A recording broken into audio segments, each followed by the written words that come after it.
from the previous one, from the previous video, you can see that what I wrote on the tablet, that I try to explain you the concept of the object oriented, that the inheritance, but this that in that videos I try to make you understand um, how can we create an object, and how can we create the reference to the object. So this time I will demonstrate on using programming. At first, you have to activate the shortcut, create the Java project, and choose the location of the file. I'll choose here and use the project name. So I will choose the animal demo. Okay, so I'll create everything in one file to demonstrate how can you use the internal class. Actually, you can do it like create a new class here, but that's the one that we did last week. We create a new file that, for example, if you want to create the animal Java, this one will be the class of animal. Oh, sorry, I typed the wrong one. Animal Java, and then you have to declare public class animal, right? And then this one is the constructor that you get a name here. And don't forget that you have to provide the string name here. And finally, in your constructor, this name must be equal to name. This one is the way that you can create a new file, animal.java, and then you can create and instantiate an object of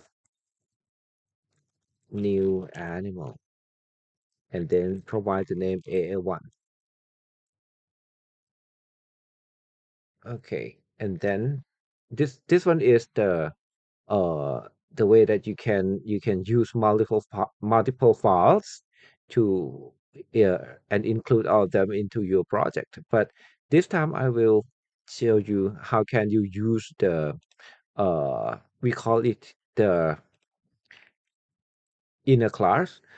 You can write all classes in the same file, but you cannot use the keyword public. The public class must be, because this one is the app class that written in app.java. So only one public class must be the app one.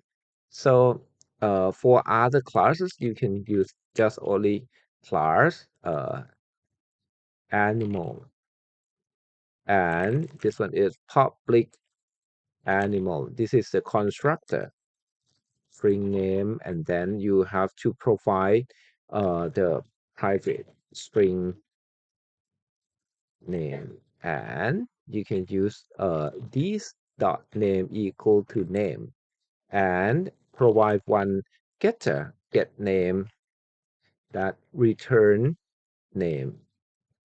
Don't forget that this one must be the string method. And then you can system.out.println a1.get name. That's all. So once you save it, now you can run and allow your library that need to be called. Okay, this one is correct. And if you want to write something else like a class here, and you create a dog that extend animal, okay, you don't need to declare the private string name anymore, because this one is extends from animal, right? But the one that you have to create is you have to create the constructor that call the constructor of the superclass. And as I show you in the tablet, that I will create a new get name that override, that do something different. Same thing, the subclass, but do something different. So I will return here Am a dog. Am a dog. My name is plus. Actually, you cannot call name here, right? Because the name this variable name is the member variable of animals. So this is a superclass private, so you cannot access from any other. The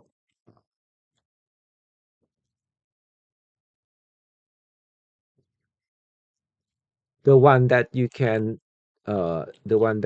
do it is use the protected.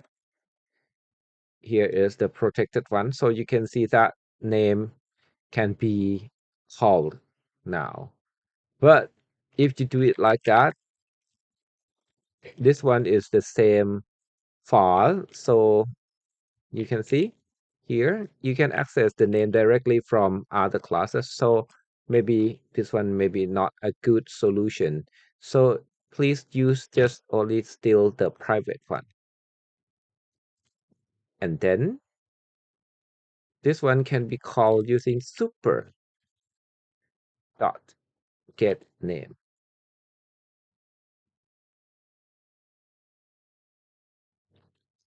Okay.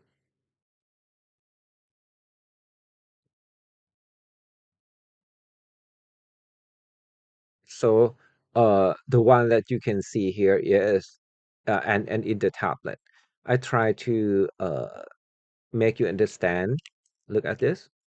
This one is correct because you of course is correct because you create an object of animal pointed by the animal reference variable animals.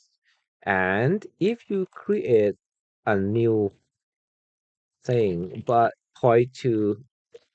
uh point to this object using animal A2, but you create a dog and provide the name dd1 and system.out dot print line a2 dot get name. And once you run it, yeah, you can see. Can you see? I'm a dog. My name is dd1. This one answer the question that I asked you in ipad, that the object is the object of the class dog. Can you see dd1? So the get name of class dog is, yeah, I'm a dog. It will return this one. It will call this one. I'm a dog. My name is dd1. But can you see this one is type of animal AA2. And the get name one that's called here is the method of the object, not the variable, not the reference variable. A2 is the reference variable, right? So, but get name of A2 is just only return the name like this. So you can see that here is AA1 that called by A1 dot get name, but A2 same thing. But A2 is the reference to the animal. But once you call get name, because the real object is dog, it will call get name of the dog. Okay. And the last thing, that if you create the third animal, but this time you create a new here animal name is AA2.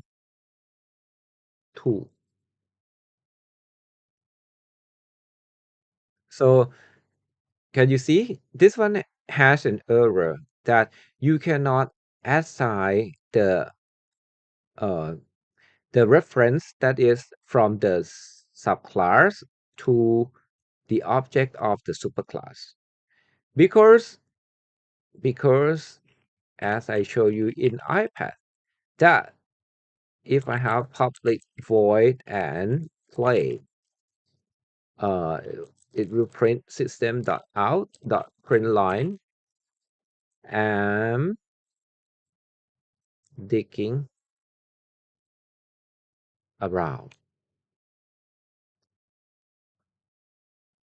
This one is play. So, so guys, look at this. If the dog, A3, you declare A3. A3 means this is the dog, so it should be able to call play. But the real object is animal that doesn't have play. Animal doesn't have the method play. So once other class call A3 dot play, you cannot have the real reference to play method. So this one is not allowed. Okay, this one is not allowed.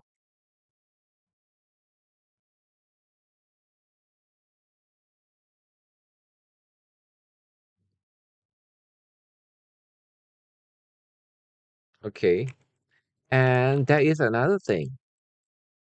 There is another thing that can change the type of the object using the casting. Casting. I will cast this A2 to be the animal one. Look at this. In these parentheses, I use casting, change A2 to animal, and call dot get name. So let's take a look. It still cannot be changed. Even you change A2 to type animal, okay, because the real object is still the dog.